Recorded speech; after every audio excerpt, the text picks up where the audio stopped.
Hello, my friends. Thank you for joining me. I'm Nicholas W. Fuller, and this is Person Behind the Pages, the show where we get to know the creators that make the things we love. I am joined today by Starr Z Davies. How you doing? I'm doing pretty good. How are you? I'm also doing good. I was not in the throes of a book like 5 minutes ago, but I but was. I'm. I was. You could have denied it. What were you reading? I gotta know. I gotta know. So it's called Every Dark Shadow, Okay. and I picked it up. I went to a book fair in Green Bay, Packing the Readers, a couple weeks ago. I was one of the Nice. authors there, and That's cool. and I saw this other author, and I had been looking at her books on Instagram for a while, and she was there, and I was like, all right, this is a sign, right? Like Yeah, I have yeah, to buy yeah, the books, and yeah. so Nice. I finally started reading them. That's cool. That's cool. Are you? I am remiss. I don't think I know where you at, but you must be near. You must be in Wisconsin. I I take it. am in Wisconsin, yes. Not Which Green means, Bay. but I think if you're in Wisconsin, you're like obligated to be a Green Bay fan, right? Like, So take I your I home away resented that. if I you're not. resented it when people said that when I was growing up. Like Yeah, I pushed against it when I was in yeah. high school. I was like, I hate them because it was like Packers people are just stupid. expected it. Yeah, And yeah, no, but yes, I am. I am. yeah. Hang on. Oh, you got the cheese head. Oh man. Oh, the. That's a good one. That's a good one. I've This is got a actually my husband's. We got it for him for Father's Day. nice, Because nice. we were in Green Bay. There you go. I've got one of the like traditional cheesehead wedges, but it's up in my attic right now because Yeah, my son has one of those, and we had the swords too. oh, But there's my what? kids, Cheese swords? yeah, they're more like dagger sized. They're not really sword sized, but I they're feel like shaped like Sting. yeah. Oh man. And Man. my kids both had them, and of course, they used them, and so they broke. They're foam. They just ripped. This is sure. So This is what happens, yeah. yeah. I feel like Anyway, I need to get one of those though, because it would like combine two of my son's favorite things, like cheese and swords, Like he'd be all over cheese this. swords and football for us. There you go. Yeah, right, right. All right. Anyway, I guess we're here mostly to talk about books, though, right? Yeah, I guess. Yeah. Hey, nice. Uh, need to add you my illustrious fellowship of indie reviewers. And yes, the cheese hat. And it Yes, is not yes, the only one in my house. yes. Well, thank you for joining us. Yeah. So we've got a few things to talk about. We're of course going to talk about Storm Valor, your brand new book that you just dropped. We're of course going to talk about Bo Kelly and the sweet little puppy he's got holding there. Oh, Just kidding, just he's kidding. cute. Um, I want to talk. We definitely need to talk about Shadow Daddy Assassins because you can't just drop that and be like, And I guess that'll be no. a throwaway line. No, not with me. Um, I also want to talk about some of the books that you wrote previously and your switch to like epic fantasy. And you mentioned previously maybe talking about what drove that decision to switch genres and that sort of thing. Talk about your writing process. I know you're also a parent. How old are your kiddos?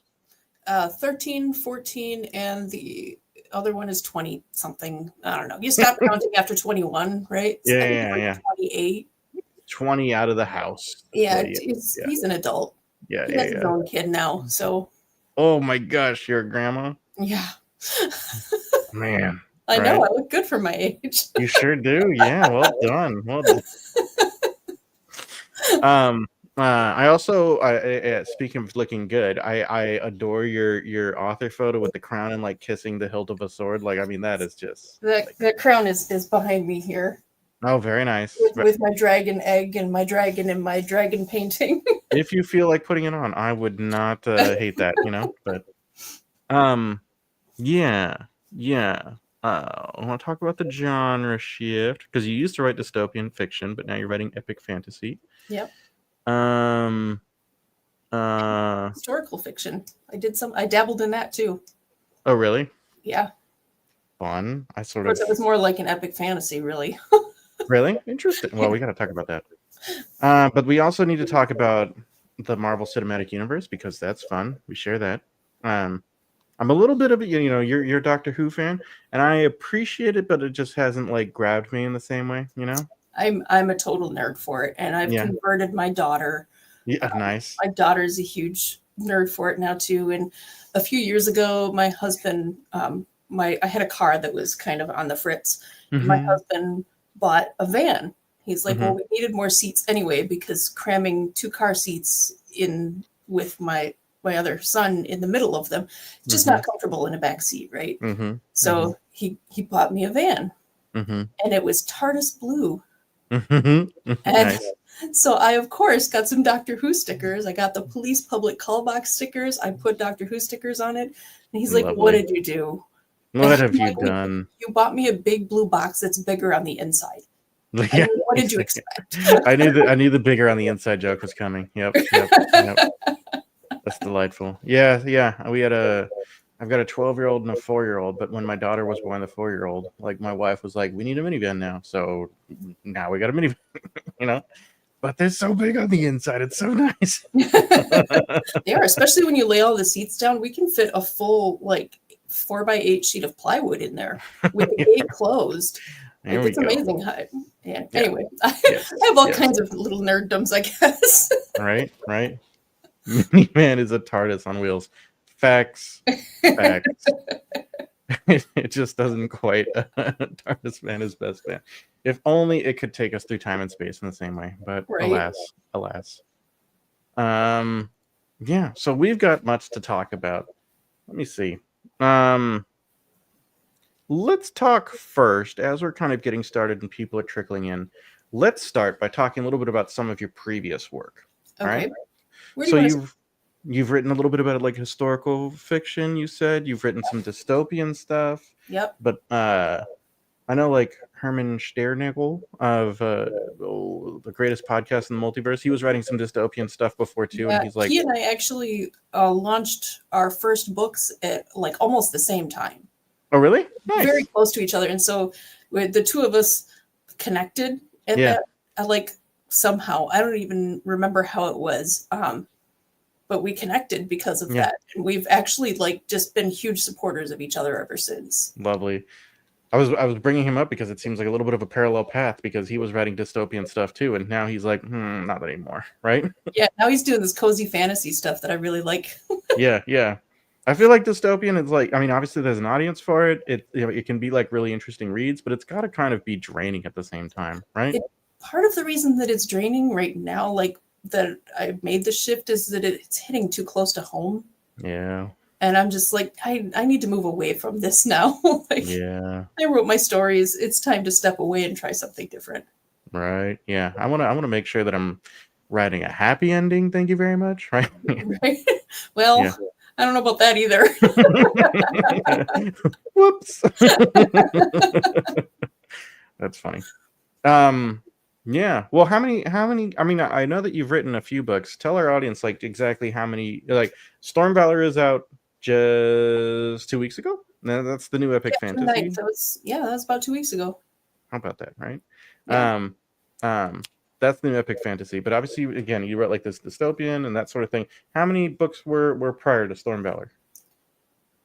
I stopped counting, but I think that including Storm Valor and the next book in the series, I bet 20. What a flex. I stopped counting how many books I wrote. I don't even know.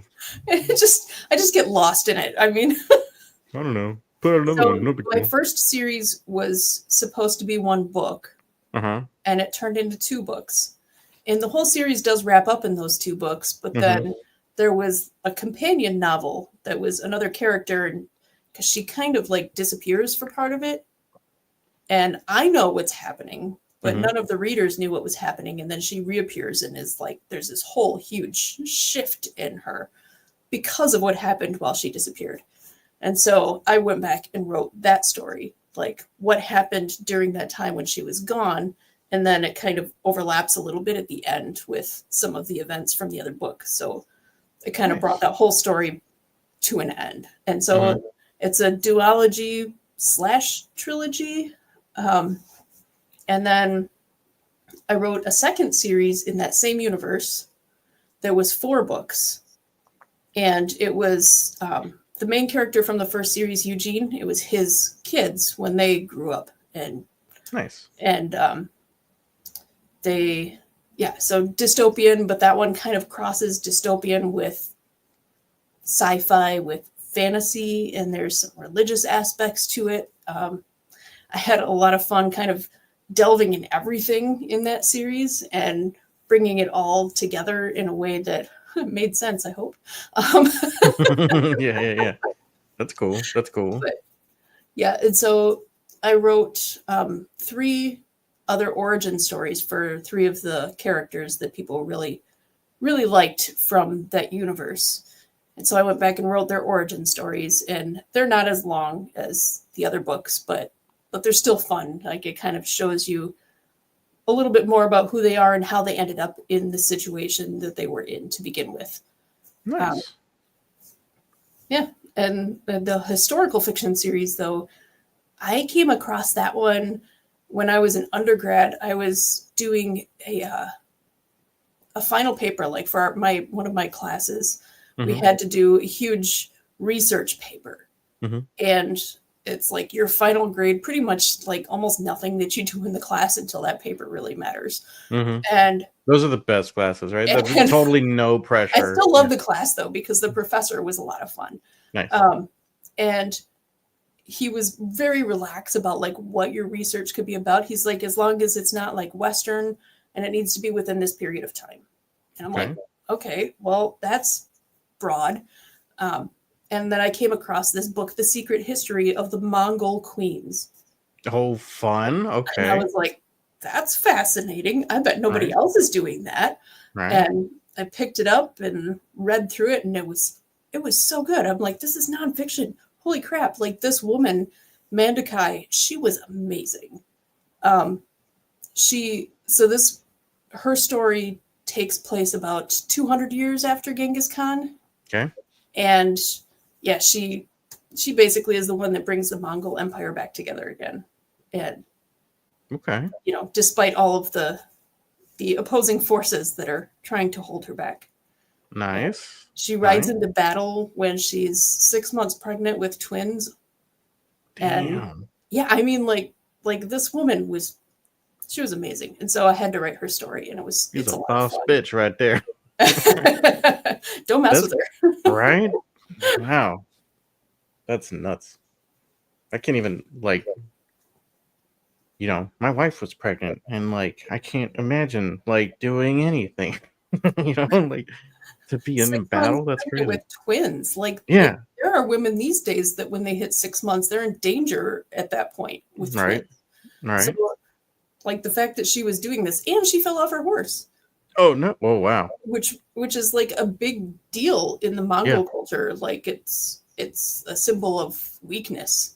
But even her enemies rallied around her and picked her up and put her back on her horse. And it just shows how powerful she became by that point. That even her enemies were like, "Oh crap, we got to help this woman." Yeah. That's amazing. That's amazing. I mean, to be fair, like if a woman was 6 months pregnant, like fighting me, I'd be like, respect. Respect. I suppose, yeah. Right. That makes me think of like something else. I kind of like nerding out about like history stories sometimes. Have you heard of like the most like I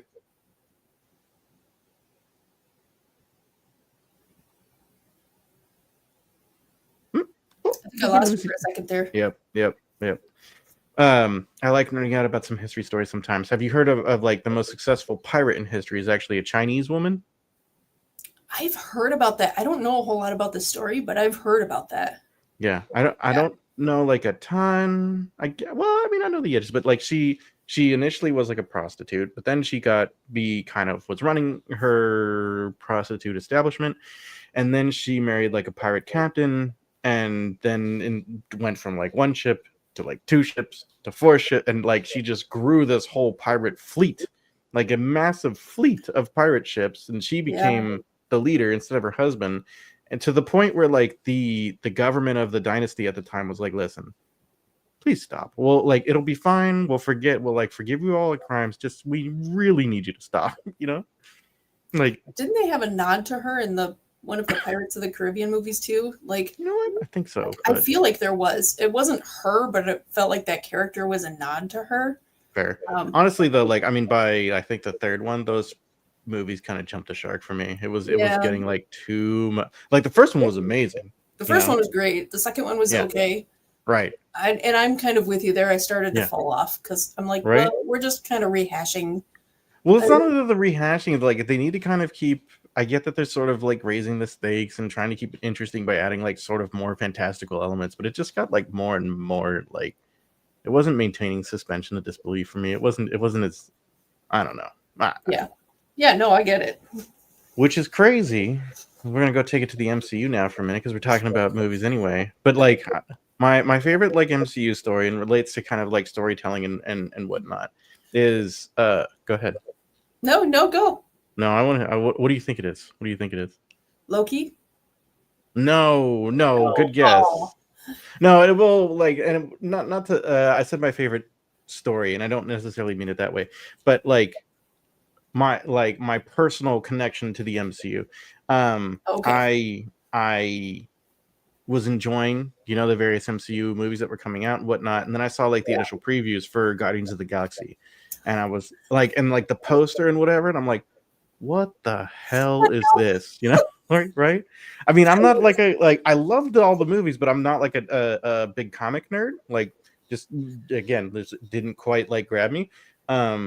So like this was all new to me, right? And I see like this Rocket Raccoon, and I'm like, bro, I don't know. I don't know. I was the same way when I saw that. And then my oldest, he loved it. Like, it was just like hardcore into it. And I'm like, but it's a tree and a raccoon. Like, and I didn't even watch the movie until like it came out on video because I just yeah. And then he came over with the DVD and he's like, look what I got. And I'm like, I will watch it. And then now I love them so much. Right. I think like what made it work for me so much though is like the character, especially Rocket, he sort of like doesn't really take himself seriously, and he pokes fun at himself and that sort of thing, and it makes it easier to sort of buy into the ridiculousness when they're also being like, yeah, we know this is fucking crazy, right? Right? Yeah, I agree with you completely on that one. I feel like that way it was very clever storytelling, and then also like I mean I loved kind of the humor and the like vibes of it all, Yep. And then after that, like every time I found out the next Guardians movie was coming, I was pumped. Like, I was hooked on it too. Like, I get it now. Yeah. And the Christmas special came out, and we watched it on Christmas. We're like, the whole family like came together and sat down and watched the Christmas special. And I was like, Kevin Bacon, Nice. And my kids are like, who the hell is Kevin Bacon? And you're like, yeah. We're getting old. I know. It's okay. It's okay. All right. MCU. We're gonna stick with this for a minute. Obviously, you are a self-described MCU fangirl, so tell me a little bit more about that. Like, what are your favorite of the movies, and when did you kind of come in with like Iron Man, or were you a little bit later? I go back to some of the old Hulks actually. Okay. And all right. I was not a huge fan of the Eric Bana Hulk. Like I couldn't get that one. And so when the Ed Norton Hulk came, my husband was so excited. He's like, gonna watch this. I love Ed Norton and I love the Hulk. And he was the one that was reading all the comic books. Like, we have boxes of them that I've never even read. And so he got me to watch it. And okay, this is way better than the other one was. Like, I can get into this version of the Hulk. And then when they had to switch it, I was disappointed. So anyway, I go way back. Like way back in the movies before Iron Man. Or, well, I mean, I guess technically, but Hulk Right. came out right after Iron Man, if I remember right. We look this up Really? all the time. Okay. We're like, wait, which one came first? Because they were so close together. I mean, right. But I mean, were the Edward Norton movies even considered like MCU They're, proper? yeah, I They mean, are. Okay. they're All right. considered canon, and they kind Okay. of they make a couple of comments. If you pay really close attention, you'll notice a line here or a line there where it talks about him undergoing changes, like he had to go take this time for himself. Right. He was undergoing changes, and I had to make changes, and so I'm like, oh, okay. So they're kind of saying like, including I the know way I he don't look looks, the it's a same. totally different person now. Right. That's funny. Well, they got all right. So you started way back then. Where Jim, we're talking about Starr's MCU fangirldom, you know, and then we're gonna get back to stories and stuff that she wrote. But you know, who doesn't like the MCU? It's fun. It's fun. I don't know. I mean, if they don't, they're crazy. I really don't If get it. if they don't, they're I monsters. do get how people might be a little tired out by this point, right? Yeah. Like I do feel like they're kind of pushing too hard to do too much now, and I just think I mean, they peaked so hard with Endgame. they It's did. so good. Like, It how was do so you good. follow that? Yep, that was actually the first one that I ever took my littler kids to the theater to see. They were in Really? elementary school, and we Nice. went to see Endgame. That's the first one where like a lot of people sort of die, disappear. No, Endgame, the second one, not Okay. Infinity War, Endgame. Okay. Gotcha. Yeah. So, but they had already seen Infinity War. We watched it with them at home. But before that, because of their age, I was like, look, you need to understand this is an ongoing story, right? This isn't the end of the story. Because they were at that age, they were used to every story having a happy ending where the hero always wins. And so I had to kind of prepare them for that ending before they got to it. Yeah. Interesting.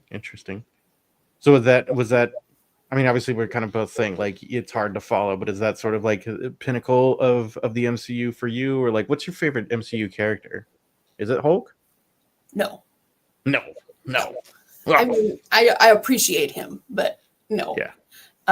So it kind of depends. Yeah. It depends on my mood. Yeah. Sometimes it's Captain America. I like the good old Boy Scout sometimes. But and sometimes I just need to laugh. And Spider-Man is really good at that. Like he always cracks me up. Like even the old Tobey Maguire Spider-Mans. Like, I've always loved Peter Parker. So he's probably my favorite, but I am super excited that Deadpool is moving into the MCU because Ryan Reynolds like completely is Deadpool. Like, yes. I can't imagine anyone else playing that character. It's completely him. Right. And I get really excited all the time thinking about Deadpool. Like I'm like, I got this line from Deadpool, and like he pops into my head probably too much. And I send memes to people of Deadpool. I've sent out my email newsletter for I think it was Thanksgiving, and it was a picture of Deadpool holding up a Thanksgiving turkey. Nice. So if I want to go hard on the snark, it's Deadpool. If I just want to laugh, it's Spider-Man. Fair. And then if I want that good old boy, then it's Captain America. Right? Yeah, Cap I think is my favorite too. Like at least of the Avengers, because like I like Iron Man a lot, and I understand why they kind of started with Iron Man. And I think like at the time especially there was a big sort of zeitgeist appetite for the flawed hero, you know? Yeah.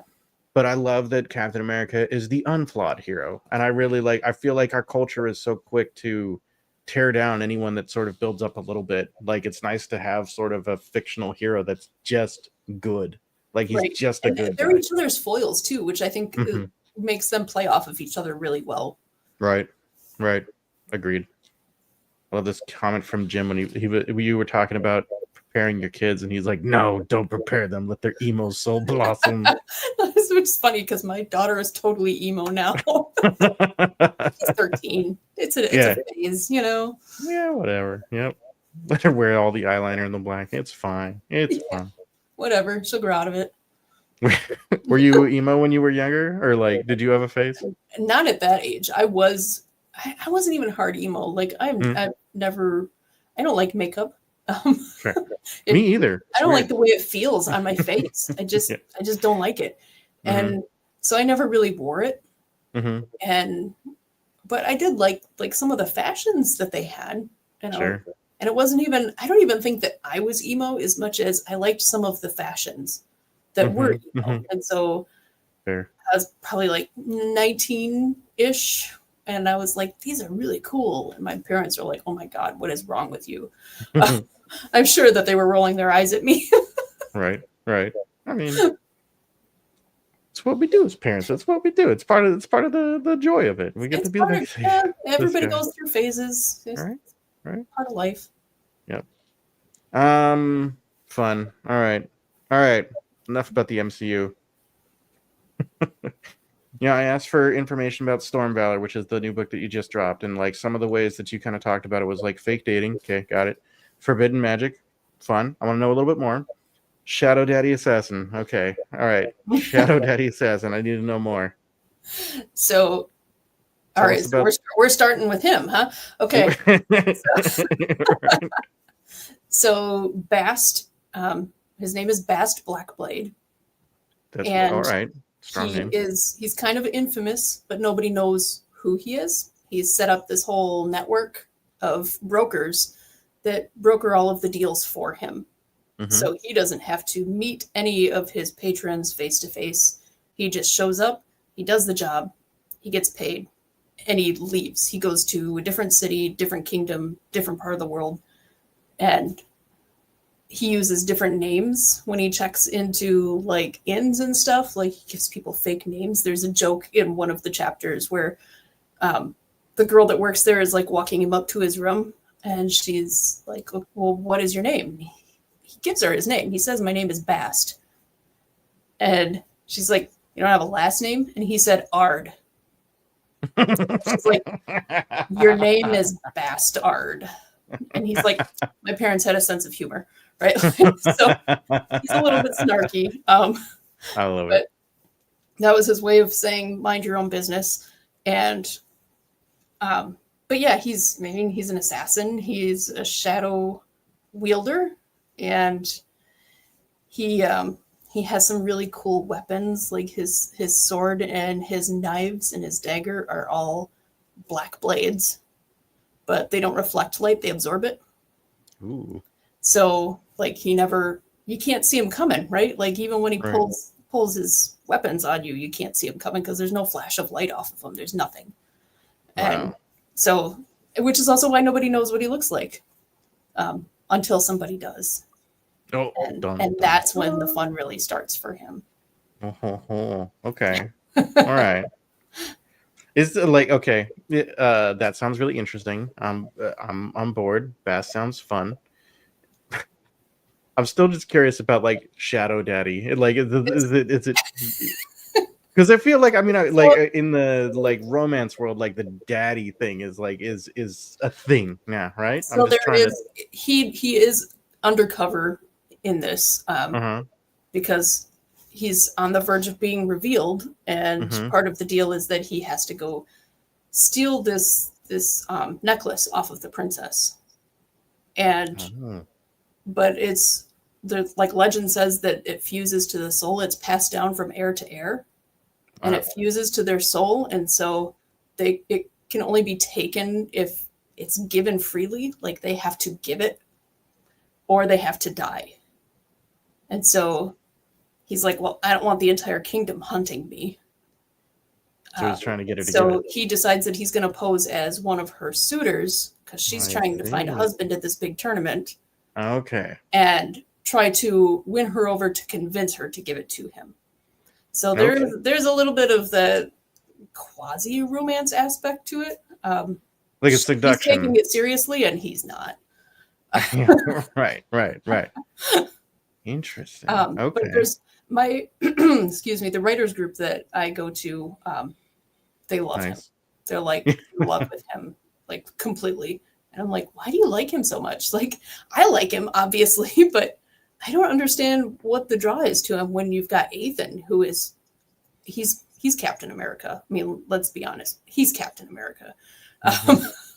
So yeah, so you get, why would you choose him over Captain America? Like, I don't get it. Right, right. And we're talking about they like him. We're not saying just like, oh, he's very well written on the page. We're saying like they like him, right? Yeah, they're like, yeah. right. Yeah. So I had this conversation with someone in my writing group recently, and we were talking about a character that I was writing and like his flaws. And this woman in my writing group was saying like, oh, that reminds me of this thing I've been seeing online where like don't question the love, just don't change a thing. Yes, true. So the woman in my writing group was saying like she's been seeing this thing online where like parents don't have your daughter like get together with a hero, have them get together with the villain. And I was like, oh, interesting. Okay, why? And she said, well, the hero will like sacrifice everything to like protect the world or whatever, right? And the villain will sacrifice the world to protect the woman. I was like, ooh, okay, I get. Yeah, I'm not going to say that dynamic doesn't come into play in this series. Ooh, okay, yeah. And there will be a point where Bast and Ethan come to a head with each other, but it's not in this book. Nice. It's a few books away still. Okay, fun. So we got Bast is like Shadow Daddy, Ethan is Captain America, and of course there's the woman in this love triangle, Aslan. right? Yeah. Aslan. Okay. And so they're Aslan kind of like help me kind of picture this. She's going to like a tournament to try to find a suitor, yeah? Right, to find a husband because her dad is the king, she's the heir to the throne, and there's somebody that's kind of scheming to trick her into marriage to try to steal the throne. Oh, yikes. And okay. so her dad is like, nope, go do this thing. Don't come back until it's done.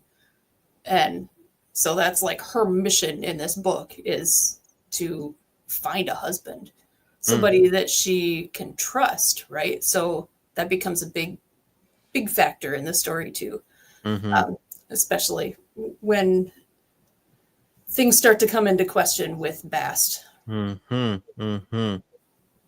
Yeah, he doesn't seem the trustworthy type. He's very charming, though. Right. Whereas Ethan is definitely the trustworthy type, but maybe not as exciting, huh? Yeah. Well, I mean, I think he's exciting, but sure, but not as dangerous. Right. Not as edgy. He's yeah. Yeah. Cool. Sounds fun. What's the tournament like? So there's excuse me. There's 5 competitors from each of the 5 kingdoms. Okay. And the tournament happens every 10 years. It's the Storm Valor tournament. So that's okay. And it takes place in the city of Storm Valor. Okay. And the tournament was originally created a long time ago as a nod to the god of war. Okay. So like the best of the best compete against each other, and the winner gets to be named the Storm Valor champion. So there's not a whole lot of them out there, obviously, because the title's only given out every 10 years. And so that's Ethan's entire mission in this book. He was raised and trained for it, and he's ready to go, and everybody thinks that he's the favorite to win the tournament. And so that's where his focus is through the whole book. He's like, I gotta win this thing. But his dad has other ideas. He's like, okay, yes, I want you to win, obviously, but there's also this princess over here, and she's looking for a husband, and you are the ideal match. And he's like, I'm not doing this right now. Like, Dad, I'm busy slaying stuff. Dad, I'm busy with sword fighting and gauntlets and jousting matches and archery and wrestling and just all kinds of everything, right? Right. But so he and Aslan make a deal with each other to pretend to court each other. That's the fake dating. That's the fake dating thing. So that his dad will stay off his back and he can focus on the tournament. Nice. What does Aslan get out of it? She gets the information that he has about these suitors that she's considering. Got it. So he kind of gives her backstage information that she wouldn't be able to get otherwise. Right. Yeah. Cool. Okay. Fun. And like, okay, so you mentioned kind of gauntlet and sword fighting and archery at this tournament, which sounds like a good time. Lots of blood. There's some death. You know, it happens. Oh, one of those tournaments. Yeah. First of all, is it Ethan on the cover? Yes. Cool. All right. Good looking blonde dude, big sword, love it. All right, cool. Yeah. Secondly, there's magic in this world. Yes. Can you tell us a little bit more about the magic? And I'm specifically also interested in, does that feature in the tournament, or is it not something that like everyone in the tournament has access to? It's not part of the tournament, no. Okay. So magic is actually outlawed. Oh, okay. And so their political structure is interesting. So they have 5 kingdoms, and each kingdom rules over themselves. But there's an emperor who rules over the 5 kingdoms. Okay. And a long time ago, the first emperor, he outlawed magic and rounded up all of the magic users, and nobody ever saw them again. And so whenever people are discovered to have magic, he sends out his guards to gather them up and bring them back, and they're never seen again. Magic users disappear, and which is part of the reason that Bast likes to fly so far under the radar, because he's a shadow wielder and he does not want to find out what happens. So magic is forbidden, but it's there, and there are I don't want to go too far into spoiler territory. No. There's some hints of magic in the tournament. Oh, interesting. Okay. But nothing that's overt enough for anyone to really know that it's happening. Like, nobody realizes it. Wow. They will down the road. Dang. All right, we got some interesting dynamics here. Yeah. You know how like apparently Stephen King is, well, he's a pantser, but he said that he just gets interesting characters in interesting situations and sees what happens. Have you? Yeah. One, I can't write that way. That man is a magician. I don't understand how that works, but whatever. Good for him. It's obviously working. But but I think you've got interesting characters in an interesting situation. You know? And I did kind of let them see what happens. Like I had my basic plot points for the story, and I had my overall plot points for the series. Yeah. But then I kind of let them play. And as long as they get where they need to be and the things that need to happen, I don't care how they get there. Yeah.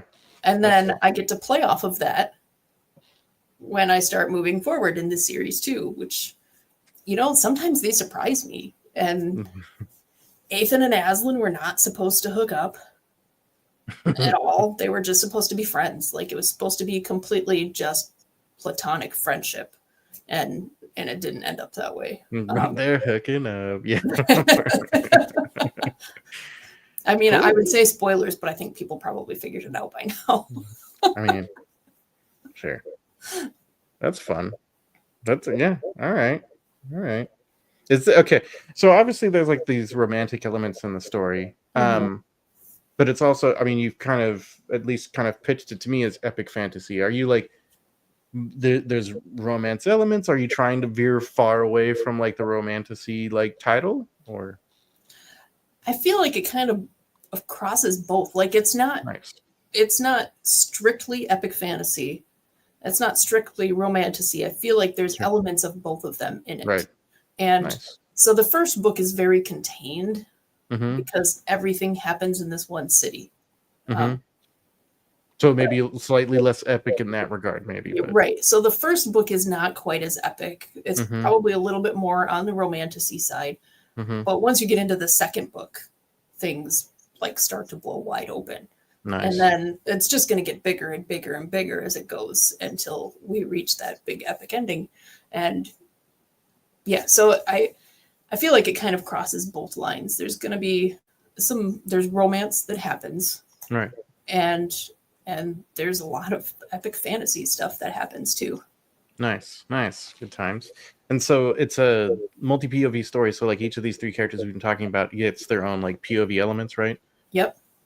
And is it like a even third for each of them, or what's the mix No, like? not really. I kind of You're divvied like, it up.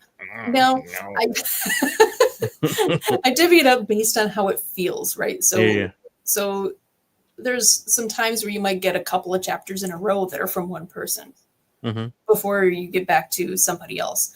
And Bast actually does not have as many as Ethan and Aslan. He only has like maybe a handful, if that. But he shows up a lot in other chapters. So sure. You know, he's still there in the back. He's always in the background. That's what he does. Right. That's kind of good. But he has a much bigger role in the second book. But we see like a lot of Bast probably from Aslan's point of view, right? Yeah.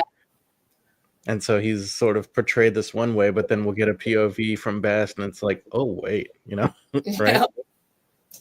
Yeah. That's fun. Cool.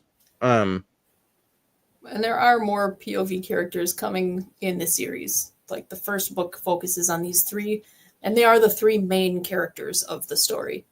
But there's going to be a few other ones, like in the second book. I've already written the second book. It's with my editor right now. Nice. Well done. But the second book, there's three other characters who get some POV. It's not a lot. It's just like where they're at and the things that they see. You wouldn't know what's happening if you didn't have that character there showing you. So they get to be the eyes for the readers. That seems good.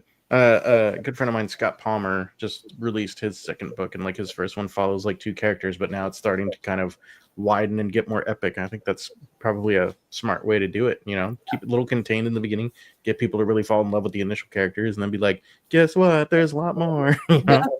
I actually had my artist, one of my artists, I work with a few different ones, but she and I were working on some art just this week for Aslan and the Emperor. Cool. And I was like talking to her about the third book, right? And she's like, I haven't started writing it yet, but I was talking to her about it. And she's like, so what character are you going to be focusing on? And I was like, probably Ganon. And she's like, wait, who's that? Like, she read the first book. She hasn't read the second book, so she had no idea. And I'm like, well, he's Ethan's cousin. Like, you meet him in the very beginning of the book. And then you don't really see him again. But he's important. So nice. Fun. Well, cool. So we talked. I mean, this book just released, which is fantastic. Is it available in all formats? And I don't have audiobook for it yet. Okay. I'm working on the budget for it. Yeah, fair. Totally understand. So we got print and we got ebook. It's on Amazon, I know, right? Yep. Okay. And I have like a handful of deluxe edition hardcovers left that have your art in them. So I sold a lot of them when I went to Green Bay. Like, I was showing them to people. Well, it was like the week that the book came out, so everybody was really excited about it. And and I sold quite a few of them. Do you have that with you? Can we see it? Got like 5 different versions of it on the shelf back here. That's pretty cool. So this is the deluxe. Ooh. Okay. Gold foil. Nice. And then that is like a different. That is different art than. Yeah. So if you flip the jacket around, it's got the art for the regular release. Yeah. And then the hardcover itself has its own like pretty foily design with dragon scale. And you got sprayed edges. Yep, there's sprayed edges with Ethan's family motto on the edge. And then, of course, the map. Oh, beautiful. And then I have some character art. Oh, wow. Is that... That's Aslan. Wow. Okay. And then I have Bast in here too, but there's the City of Storm Valor. Dang. Whoa, that's like wait. Put that back up. Put that back up. Damn, what a vibe. Okay, we got like giant statue and like Yep, looks like kind of like Colosseum. Yep, that's a statue of the God of War. Man, okay. And that is the arena there where everything in the book happens. Dude, what a gorgeous version. And No then wonder you've been selling a lot of these. Like, I want to, yeah, this is gorgeous. and then Bast. Ugh. Man. Yeah. So who did that art? Who did the Bast art? Her name is Tharina. So she also did this one. And she did the Aslan art. Damn. Wow. And then she was the one that I was just talking about that read the first book and was like asking, who's this guy? So yeah. It is. Thank you. It is beautiful. I wouldn't be nearly as beautiful without the artists, though. Well, I mean, but it's all fair, and I get that, but your ideas, wouldn't be. Yep. So this is a little inside baseball, but I don't think my audience will mind. Is that all? Did you get it printed on Book Vault or somewhere else? No. So these ones I had printed from a printing company in China because I wanted to do it on Book Vault, but I wanted the reversible cover.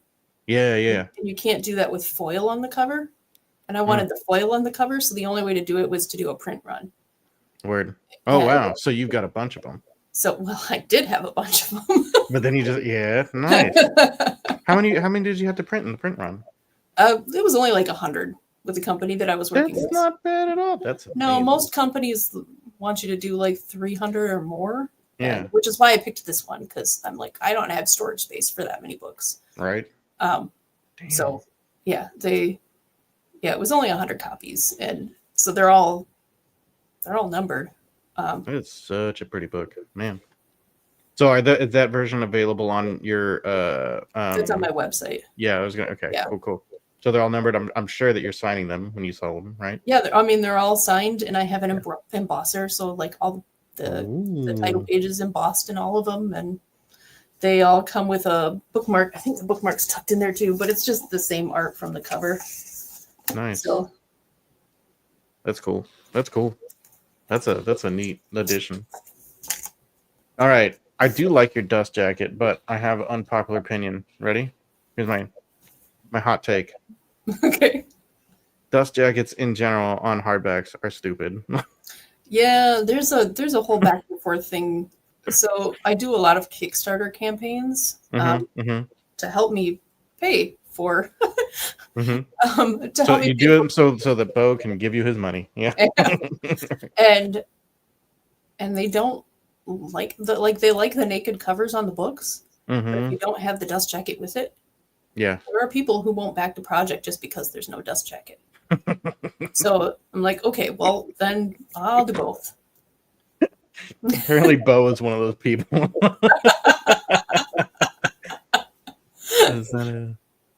Yeah, how long is the series? I don't think we actually touched on that. Storm Valor series. Obviously, your book 2 is already available for pre-order, but it doesn't come out until December, right? Right, and it's only the ebook for pre-order right now. I don't have the paperback ready yet. So how many books is it? It is not 3 books. So my goal is 6. Okay. It's going to be a minimum of 4. Yeah. But I expect it's probably going to land at 6. Bast is going to get in there and be like, nah, 7. He's already getting in there and screwing stuff up. Right. Okay. Well, so I find this interesting talking about Kickstarter and that people demand the dust jacket, huh? Like people like Bo. Yep. That's all right. But like, I mean, I like that. I mean, your dust jacket looks beautiful. I love the way that it's reversible with like 2 different kinds of art. That's fantastic. I think that sort of thing could even be like a poster, which is amazing. But then you've got that beautiful naked hardcover too, with a different like the iconic, like kind of an iconographic cover. I think that's really gorgeous. So How many Kickstarters have you? You're like, is that another thing that you lost count of, along with how many books you've put out? No. So I've had 4 Yeah. so far.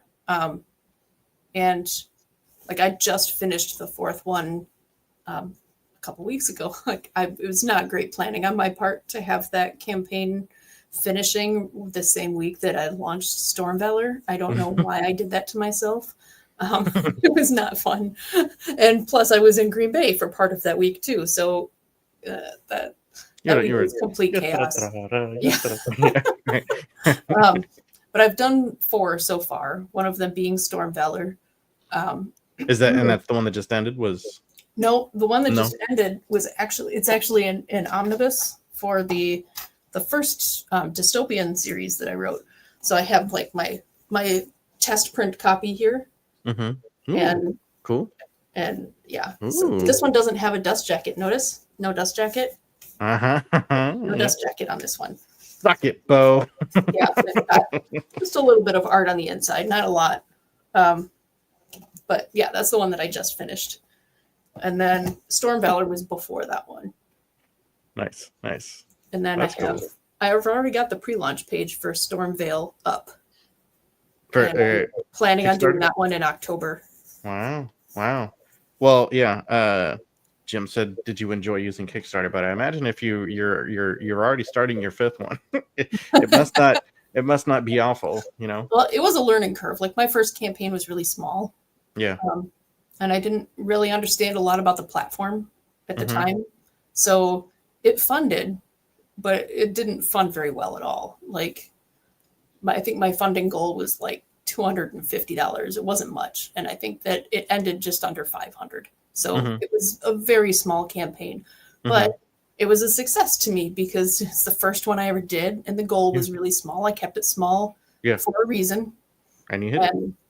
I kind of knew that it wasn't going to be for everyone, so I kind of expected that it wouldn't be a very big thing. But I learned a lot from that campaign. And then I ended up doing one that was for, I got a whole bunch back here. That was for it's a collection of princely tales, and it's the Kingdom of Tides. Ooh. It's 3 princes who you meet in the Powers Legacy series, which is the follow-up to the one that I just showed you, the omnibus. And I loved them so much that I had to go back and write their stories. And so there's 3 stories in this book. Nice. And it's got the pretty sprayed edges too. This one is very romance heavy. Yeah. And extremely dark. Oh. Yeah, not appropriate for young readers at all. Okay.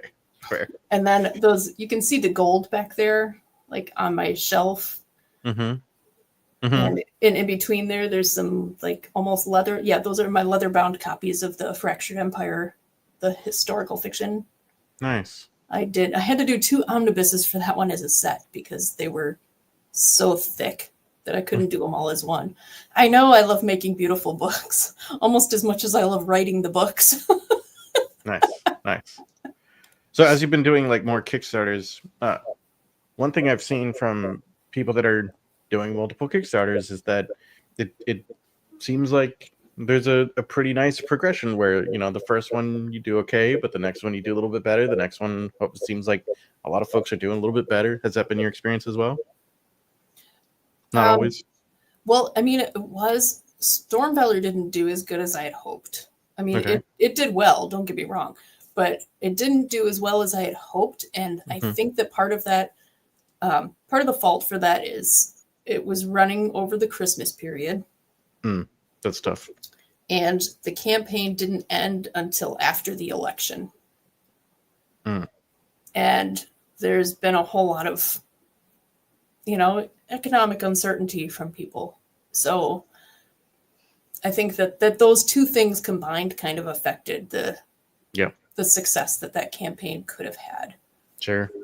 But I mean, otherwise, yes. My first one I told you was like under 500. Kingdom of Tides was my second one, and it did way better. Nice. And then the Fractured Empire did better than the Kingdom of Tides did. So it was kind of growing. And then I hit Storm Valor and it kicked back. But again, I think that there were other reasons for that. Sure. Well, that's cool. So what? Okay, I'm interested now in the business a little bit. You're doing Kickstarters. You're publishing on Amazon. What else are you like? Have you done? What have you tried that hasn't worked? That's an interesting thing to talk about too. Seems like that going to the, what did you call it? Well, that con in Green Bay worked out pretty well. Yeah, it did. I mean, it wasn't the first one that I went to. I went to one in Madison that was just like a one-day pop-up. Mm-hmm. And it was a Comic-Con. And so I put most of my focus like hard on like the fantasy and superhero elements that I have in between my different books. Mm-hmm. And I think I sold like 3 books at that whole thing. And it was pretty disappointing. Sure. So I wasn't sure what to expect when I went to Green Bay. I brought a ton of books with me, but we left a bunch of them locked up in the car because I'm like, I don't need to take all of these in. Mm-hmm. And then we were about 2 hours into the morning, and I looked at my daughter and I was like, you need to run out to the car and get more books. She's like, can I just bring them all in? And I'm like, no, please don't. And so she was my gopher, kept having to go back to the car to get more books. Nice. That's a good problem. Yeah, it's a good problem. At least problem. for you. Maybe your daughter was like, this is not a good problem. Yeah, no, she wasn't very happy about it, but she wanted to be my assistant, so that's the price you pay. That's the price you pay, daughter. That's funny. Nice. You don't have a Patreon, do you? No, I mean, I tried. There are some things that I've tried and it just hasn't succeeded for me. Sure. I tried Patreon. I don't think that I really, again, I think it's that I just didn't understand the platform. Yeah, and so it wasn't successful for me. There's another one that was called Ream, which I've heard of that one. It's kind of like a Patreon, but it's only for books. Really? And so people can subscribe and they get like monthly content depending on what level they subscribe at. And so I was doing that, and that was where the Kingdom of Tide stories were originally published, was on Ream.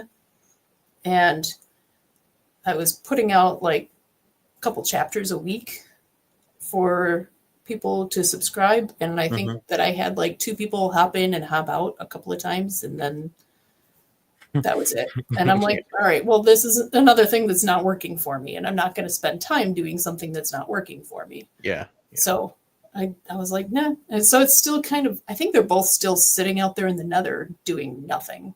Sure. The same thing with Substack. I tried that. And I'm like, this is blogging. I don't like blogging. I want to write. Yeah. But I don't want to write my stories and put them out there, and to crickets. Right. Right. So I'm like, yeah, I'm not doing this anymore either. Just focus on writing the books. Like, I have heard before from very successful authors that the best way to market your book is to write the next one. I did. Yeah. I wrote the next one. Yep. But that's a perfect lead into Jim's question here. What's your favorite way to engage with your readers? Yeah, that's another thing that I struggle with. So I don't really have a good answer for that. I have tried. So what we're gonna say is, well, talking with you, Nicholas, it's been fantastic. Just kidding. I think the problem that I'm having is getting readers into a space to engage, right? Yeah. So, like, I've tried to engage people. Like, I had a title reveal and a cover reveal for Stormveil before, it was like right after Storm Valor came out. It's that same week. And I put out a puzzle, word search. That's the word I'm looking for. I put out a word search that had a bunch of different options for what it could be. And so it said Storm blank, right? And there was a bunch of different options. And I told people to just, leave it in the comments. And I was trying to get people to engage with it. And I got nothing out of it. Nobody responded. I got some likes on it, and that was about it. I've tried doing discussion groups, like closed discussion groups on Facebook. Mm-hmm. But no matter how much I try to reach out and open conversations about the books, I get no response back. And so I don't know, I guess I don't know what it is that people want from me, right? Like, Yeah. it's not that I'm trying different things, but it's not quite working out. And I think this is interesting. I feel like fantasy readers in general are a lot more shy than romance readers. I was just going to say I'm super awkward most of the time, and I'm very much an introvert. So, yeah, I mean, finding ways to communicate with people is sometimes a challenge in itself. Can't be shy when you read. Dude, that's like, I mean... That's a very private thing. Well, but like at the same time, I've seen like bookstagrammers that are like romance focused and kind of smutty focused, and sometimes they're doing like giveaways for sex toys and stuff, and I'm like, oh my, like they are not shy. I agree with Jim. They are not shy. I can't. Nope, not gonna do that with Stormvale. No. I'm not gonna say there's not a couple saucy scenes in these books, but I'm not gonna lean into it too much. Okay, fair. Well, so I mean, there are saucy scenes. So it's not like a fade to black with all your romance. Like some of these scenes, you're leaving the lights on. I guess I don't know what the phrase is. For the most part, so far, yeah. Word. Again, it's not like there's been a lot of it. No. And it is. I feel like if you're going to put something like that in there, it has to have a purpose besides just that, right? Like sure. So, when it does happen in my books, there's a reason that it happens. There's either a connection or a disconnection that's happening because of it. Right. Yeah.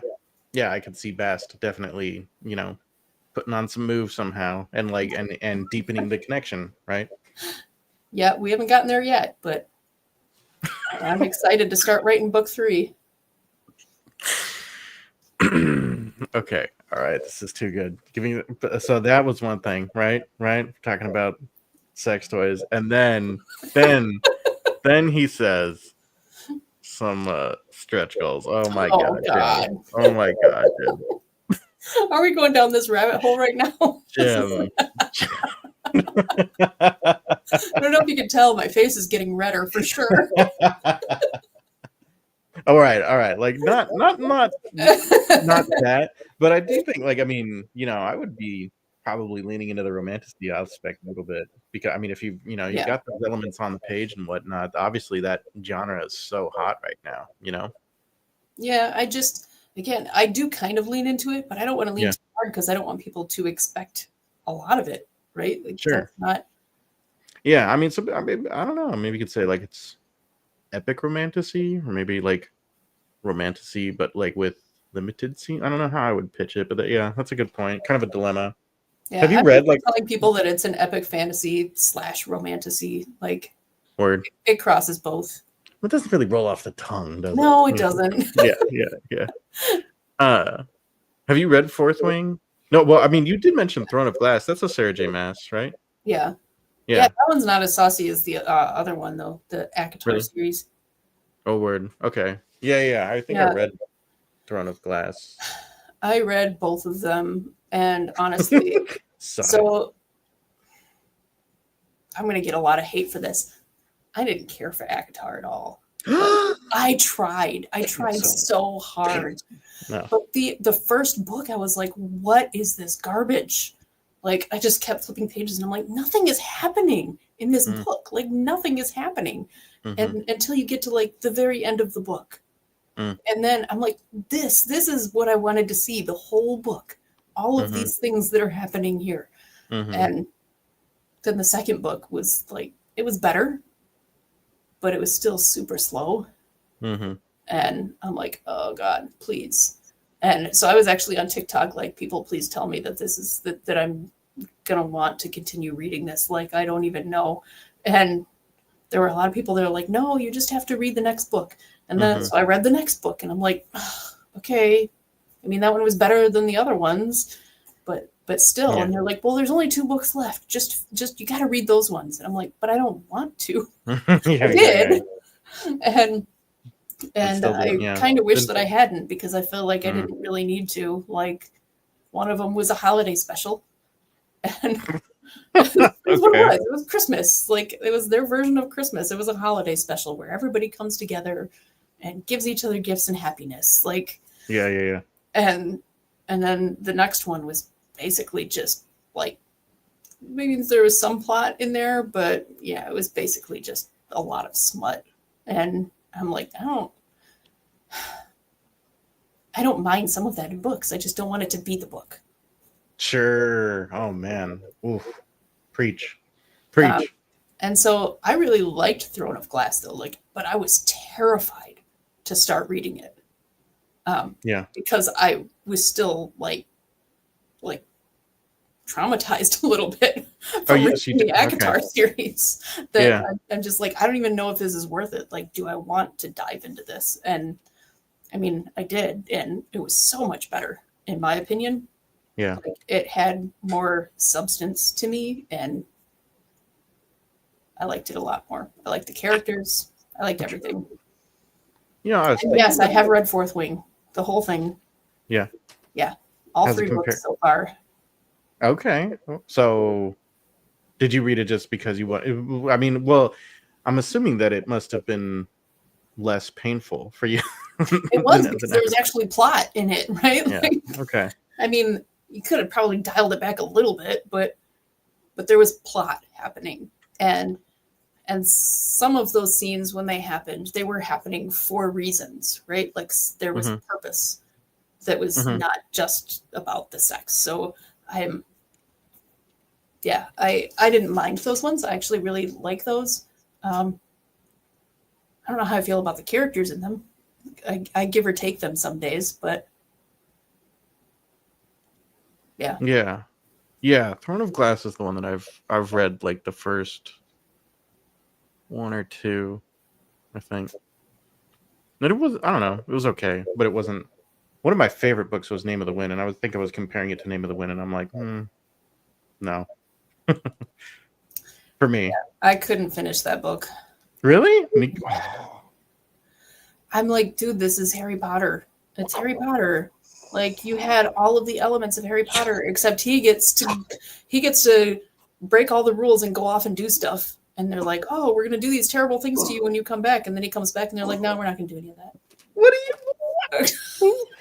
you mean it's you to do all these terrible things? He skips off to go, what was it? It was a long time ago. To hunt for a dragon or something. Like, oh. And I'm like, dude, you're supposed to be at school. Like, what are you doing right now? And he was gone for so long. Like, what is going on in this book? Because there's no supervision happening here. I love that, like, your critique of Name of the Wind is like, Quoth was truant. This is a problem.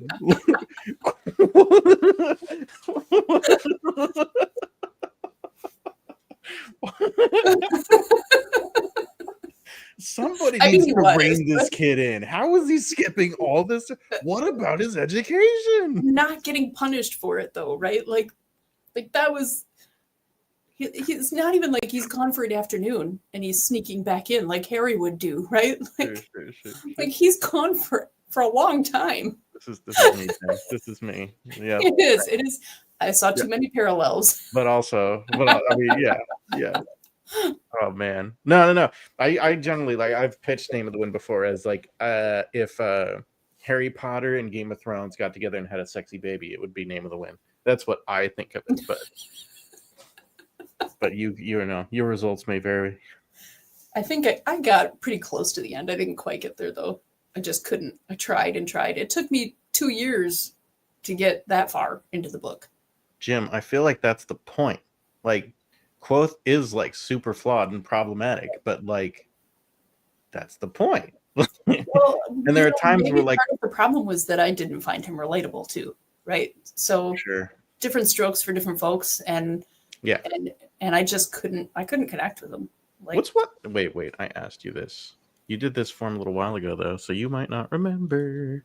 This is a Might fun not. test I like to ask my guests of how well do you know yourself? I asked, like, one of your favorite books. One of my favorite books? Yep. What's one of your favorite books? And you gave a very specific answer. Do you remember? Memory of Light. Yep. The I love that 14th book. and final book in the fantasy series, The Wheel of Time. Yes. You made it through the slog in the middle. Oh, I did. To me, the hardest slog for me was book 3. Really? Yeah. Oh, that's the first time I've heard that. Interesting. Just, everybody's kind of whiny in book 3, and Rand kind of just screws off and does his own thing. So, yeah, I wasn't really into it. So I haven't read until they got to the Stone of Tyr. Let me say that. Like, once they got there, I was like, oh yeah, here we go. Nice. I haven't read the series. I know that's like blasphemous. I probably will someday when maybe my kids are older and I have more time, right? But what would I don't mind spoilers. What is it that like works so much for you about A Memory of Light? I mean, obviously there's like 13 books prior that it's building up like all of the connection with the characters and emotional impact. There's a lot of build up, but there's a lot of payoff at the end in that.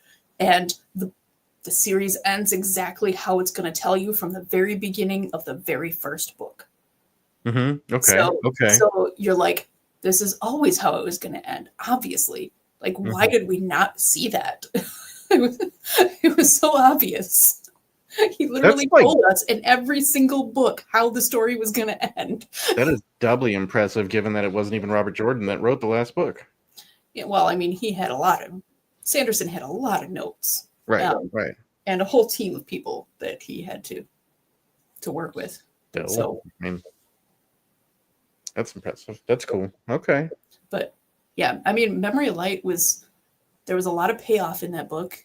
Yeah. And I was very invested in the characters by that point. You kind of have to be if you've gone that far into a series like that. Right. And so, seeing who lived and what happened to them, at the end, and who didn't survive, and that kind of crushing blow that you feel, but you're like, oh, it had to happen, but I hate it so much. Right. And the fact that almost the entire book is a battle, like almost the entire book. Really? How do you keep up that kind of pace for an entire book? Wow. I need to check out the audiobook of that. Just the audiobook. Like, do you know Travis Baldry? He wrote Legends and Lattes, but he's also an audiobook narrator. Have you heard the name? All right. He wrote Legends and Lattes. It's a New York Times bestseller. He's also an audiobook narrator. Yeah. Oh no, I've heard of that book. Yep. Okay. But he tweeted, or I don't know, Facebook, whatever. Anyway, he's like, I'm doing a 60,000 word fight scene and it's so hard. Like, I'm so exhausted. Like, you can only have like death-defying injuries so many times. It can only be the worst pain you've ever felt so much. Like, he's just complaining about how hard it is to kind of keep the tension for as a narrator. Yeah, I guess as a narrator that would be difficult. I mean, as a writer, it's not like in the Wheel of Time, you're with a bunch of different people, right? And so you're having a lot of different experiences, even though they're all in the same situation. Yeah. So, it kind of keeps things going on its own, I guess. You've got the momentum by that point. Yeah. I wrote a fight scene for a story that's like,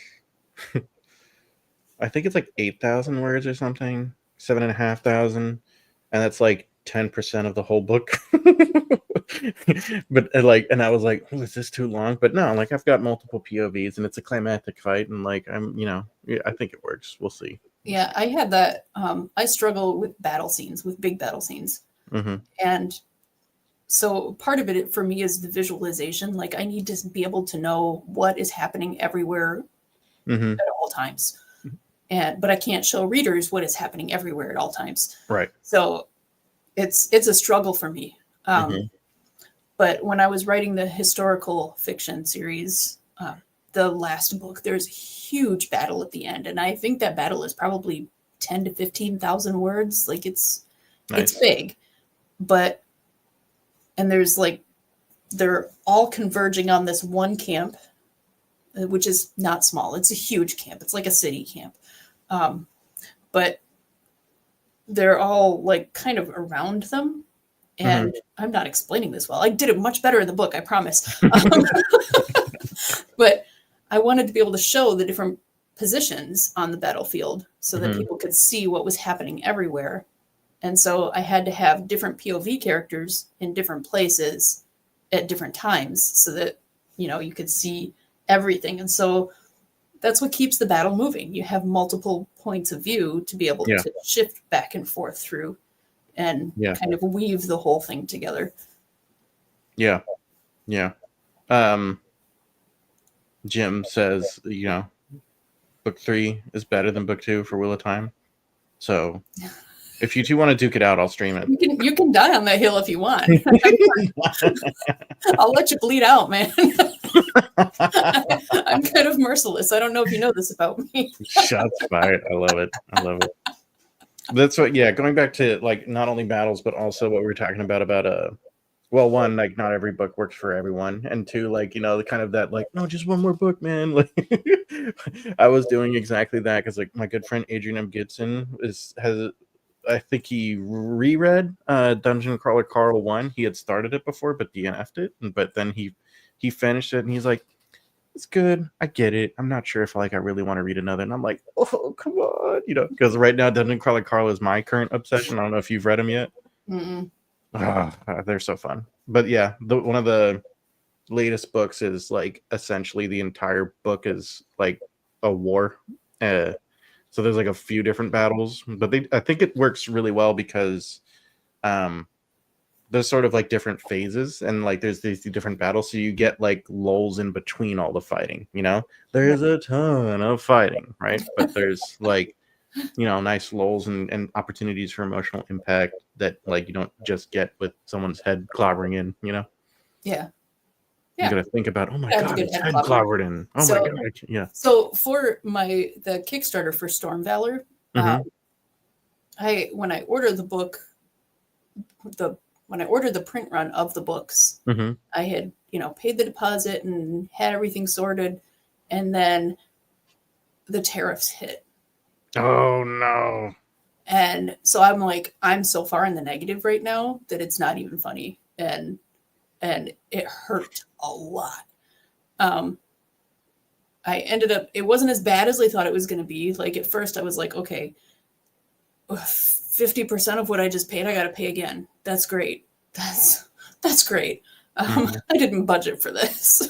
And then it only ended up being 20%. So it wasn't as bad, but I went, I was talking with some other authors who were going through similar things, and they were like, well, I'm doing this thing and I'm doing this thing. And I was like, I could just offer, if they completely optional, I offered them to purchase a short story that's kind of like a prequel of sorts. And anyway, so I told them that I'd have it to them by the end of June. And the short would like offset the tariff cost? Yeah, to kind of offset the cost. And they were great. Like, the people who could do it, they supported it. And I completely understand that not everybody can. But I told them I'd have it to by the end of June. And then June went by so fast. And again, I don't know why I'm planning all of these things in the same month. Really bad timing for me. Right. But I did finish it. I actually just finished it yesterday. Nice. And so I sent it out to them today. And so the whole reason I'm telling the story is because of the battle that happens. Like the whole story is a battle. Oh, fun. And it turned out to be like 20,000 words. So wow. Not really a short story in the end. That is novella. So I was looking at this and like for Hugos and Nebulas, like if you're in the novella range when it's 17,500 words. So you're there. Industry standard, I would say, Yeah, but there's like this huge, and I kind of knew it was coming, but even seeing the characters reacting to the big thing that happens at the end, it hit me, and I'm like, okay, I need to be done for now. I need to Nice. step away. Nice. Yeah. Then it's working. Yeah. Yeah, when it gives you that emotional impact as you're writing it, then you're doing something right, hopefully. I think so. Yep. All right. That kind of makes me think I got like one more question, then I feel like we should wrap this up. But like what are some of the different although I am having a blast talking with you, Starr, we're gonna have to talk more. But you've done all these Kickstarters. What are some of the different, like, obviously you have the beautiful, beautiful books, but like I imagine some of your higher tiers, you're adding some other goodies. What are some of the different goodies that you've been like, oh, this is fun, you know? So, the Kingdom of Tides. Does that crown look familiar to you? That's the crown you were wearing. Yes. Yeah. I found the crown after the cover was already done. And I was like, are you kidding me right now? Okay, so they all saw it, right? I don't know if they saw the crown now. Nice. There we go. Love So it. it is the same crown from the cover of the book. So when I ran the campaign, and I came across that as I was setting everything up. Yeah. And I'm like, I have to offer that. But, you know, there was only limited quantities that I could order. So I was like, okay, well, I can only offer like 5 of these. But yeah, so I've done this. That's amazing. There is an engagement that happens in that story where, you know, one of the princes proposes, and he's got this nice wooden box that, you know, he opens up. And so I had that wooden box, Oh, like, wow. just with the ring in it. And the top of it had the quote from you know, how he proposed to her on the top of the box, That engraved in it. Yeah. I've done, you know, art and Of course, yeah. like additional art for the books, but also art prints. Mhm. I've done t-shirts that they don't go over as well. People aren't as interested in the t-shirts. Some people like them, but yeah. Oh, and I make my own candles. So Really? So when I did the Storm Valor one, I was like, you know what would be really fun is if I made candles that smell like the characters, right? Like each character has their own scent that's kind of described in the books. Yeah. I'm like, I'm gonna do one for Ethan for this book. And so I did, and my daughter loved it. She's like, Nice. she's just sat there smelling it. She's like, this is so good. And I'm like, yeah, it is. And then so when I do Storm Veil, I'm going to have one for Aslan. Mm-hmm. And which I've already made some because I took some to that book fair in Green Bay. Nice. And I have one for Bast, and his is much more woodsy, leather scented. I was wondering what Shadow Daddy was gonna smell like. Okay. Cool. Yeah. And I make my own resin bookmarks. What? I don't actually have one in front of me right now, which is weird because I usually always have one on my desk, and for some reason my daughter must have stolen it. She does that sometimes. Way back early on, she said, "You are multi-talented," and like apparently we didn't even scratch the surface of all the multi-talents you have. That's cool. Yeah. Just this week I started playing around with a program that lets me do foiling. So nice. I don't know how successful I'm going to be with that yet. It was very frustrating. I've got a bit of a learning curve with that. That's pretty fun. I've tried 3D printing, but we've got a really crappy 3D printer, I think, because it never works. Is there a makerspace around you? Because I've discovered that there's a bunch of 3D printers available to me in my city, you know? Oh, really? Yeah. My library has 3D big enough printers. For that.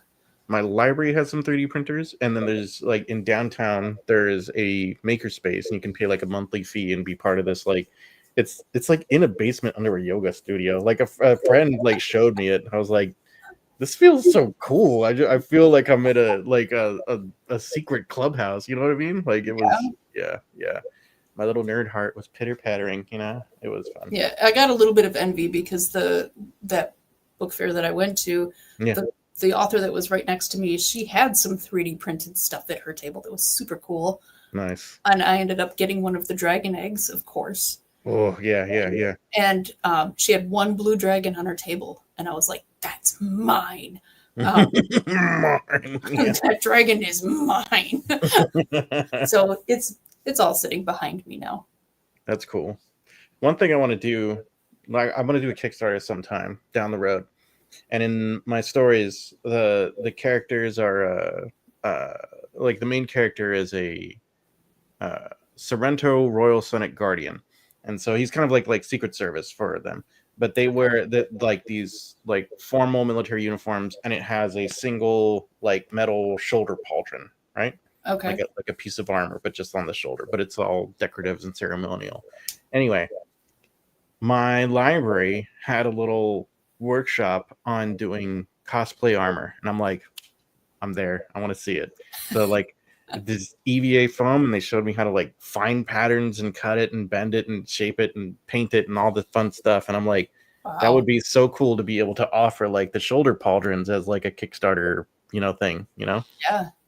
I'm gonna do that someday. Yeah. I mean, I think that they like it, that the people who back those projects, they like it more when it comes from the author. Like right. they like some of the neat little things. I mean, obviously The Crown was very popular. It went immediately. Like cool. The campaign started, and within like a couple minutes, it was gone. Nice. And you're like, I wish I could have bought 10. I know. I wish I could have bought more of those.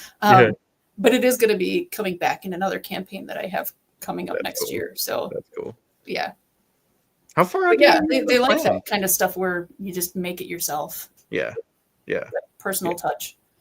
How far out do you have like your release and then everything planned? So, because you just mentioned a Kickstarter next year, Yeah, but that one is the follow-up to the one that I just finished, the dystopian. It's another omnibus for the Powers Legacy series. So again, it's his children when they get older. And I have like a bunch of deleted scenes and bonus material and stuff that I'm like packing into the books. So they're not just getting what was already published. They're getting what was already published plus more. Yeah, cool. And it's all written into the story. It's not just like tacked into the end of the book. Yeah. And that's super neat. I mean, I plan it for next year because I really want Stormvale to come first. Because this one, the books are already out. So if I have to push it back a little, and then if I have to push it back again, it's fine. But the pre-launch page is still there. So meanwhile, people can still discover it and decide if they want to follow it to find out when it does launch. Nice. But yeah, Stormvale, I knew that I was going to try to kick that one off like almost as fast as I could after Storm Valor, partly because I write these books fairly quickly. Yeah. I started, I want to say I started it in January. No, that can't be right. Is that right? It might be. Yeah, no, it was because I was struggling over the holiday to find time to write. And so I didn't even really get to write the book until like January when everything calmed down. And I had it in my beta reader's hands by March. That's Storm Valley or that's Stormvale or Stormvale. That's book 2. Yeah. So damn, like the only reason that I'm not working on book 3 right now is because I'm waiting on the editor to send that book back to me because I don't want to start the next book until I finalized this one. Man, wow. Wow. I wish I could write that. Well, I don't know. I need to change my mindset and be like, no, I'm going to write that fast. I'll write that fast. It'll just be you, Starr. You and Andy Pelican just like cranking out books like it's nothing. And of course, Sanderson. Yeah, but I mean, that's what I do, right? I don't have a day job. Nice. This is my job. This is your job. So I don't have to. Your kids are old enough that they know how to make their own sandwiches, like. Yeah, I mean, they mostly take care of themselves. They're teenagers. They hide in their bedrooms all day, right? Yeah, they come out for food and then disappear again. Yeah. Yes. I remember these days. Yep. My son's 12 and he's getting there, Like he's yeah. Yeah, you've only got about a year or two until it happens. Well, for him, but my daughter's only 4. Like, I mean, it's gonna be a while. Although, like, you know, what's the funny thing? She's kind of more independent, honestly. Yeah, my He's, daughter is too. yeah. Anyway, you know, when we were talking about the crowns and stuff, Jim said loves the idea that an author sends something to him, it makes him feel cared for. Yeah, but yeah, I mean, I get it. Like, I think it's good. You know, Yeah. I bought a piece of merch from Daniel B. Green a while ago, years ago. Okay. Yep. It was a sweater with a dragon design, and I thought it was super cool. But not only did I get the piece of merch, but he also, I think I'm sure for every order, he like would record like just a really super quick, like 1 or 2 minute video and be like, "Hey, thanks for the order. Appreciate you. You know, oh, you ordered too. Like, that's awesome. You know, whatever." But it was personalized for the person, and it was like, "Oh, wow, cool." You know what I mean? Like, Yeah. it's funny how like these little touches make such a difference. They do, and I try to do that whenever I can. Like when people order directly from me, they don't just get the book. I usually have like other things that I tuck in with the book, and along with a thank you note because, you know, Because thank you, yeah. right. I mean, yeah. I write these stories because I need to, but the success or failure of the stories really comes from people reading them. Yeah, that's cool. Well, speaking of, where can people find and follow and go buy your delightful, beautiful, beautiful book, Starr? So those are all on my website, starrzdavies.com, with Starr with 2 R's. And yeah, so they're all there. And my audiobooks are linked there too. Again, I don't have any for my fantasy series, but all my other books have audiobooks. Nice. And yeah, the ebooks are linked there, paperbacks if you want to order direct from me, or, you know, links to retailers too. So, and not just Amazon. It's the link on my website will give you the option of choosing who you want to go to. So, yeah, but really, guys, get it direct from her. What are you doing? Get it direct from her. You know better. Come on. Anyway, and what's your favorite social media that you're on? I mean, I probably scroll through Instagram more than anything else.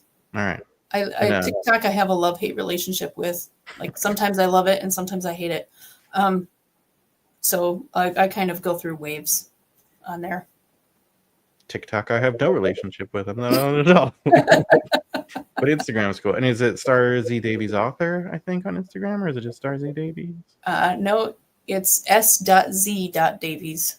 Because my name was taken by someone else already. Who would have thought? You know, that's the why I'm not Nick Fuller. I'm not Nicholas Fuller. I'm Nicholas W. Fuller for like writing. Starr with 2 R's, Z. Like, yeah. What are the odds of that, really? Yeah. Turns out, yeah. All right. Well, Starr, this has been delightful. Thank you for being on my show tonight. Fun. Yeah. We're definitely going to have to keep. I'm probably going to pick your brain about Kickstarter at some time. Like, we got to keep in touch. I enjoyed talking with you. Yeah, it was fun. Thanks for having me. My pleasure. All right. And Starr and Jim and Bo and everyone else in chat, and everyone watching now or in the future. Who's hanging out there. Thank you for hanging out. Thank you for watching. And if no one's told you today,